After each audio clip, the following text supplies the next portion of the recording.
Sa sunod semana na ang gipatawag nga Senate inquiry kabahin sa sitwasyon sa Negros Oriental labi na sa mga kaso sa pagpamatay. Unsa nay preparasyon alang niini? Adunay live report si Nico Sereno. Nick?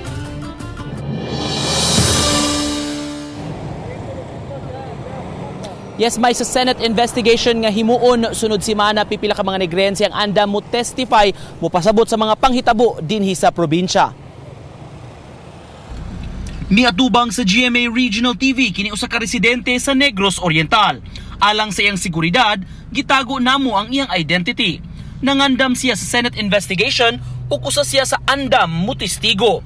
May sakop siya sa pamilya nga usa sa mga biktima sa unsolved killings sa Negros Oriental. Wala akong sala.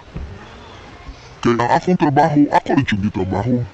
Kung unsay subo ni Governor, mo na ang akong sala, kontra nila si Governor. Nalipay siya nga nahataga na og pagtagad ang mga insidente sa pagpamatay sa lalawigan. Akong giampo nga matabot na mga hostisya.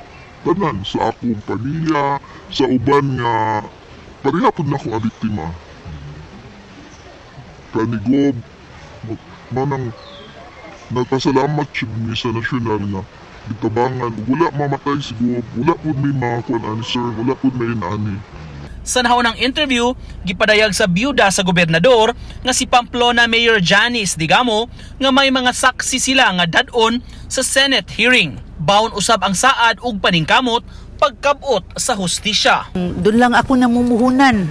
Doon lang talaga sa kakayahan ko na harapin yung mga tao na dapat harapin, i-encourage yung government to take us seriously and to, talagang ipaabot yung mensahe na we really need support.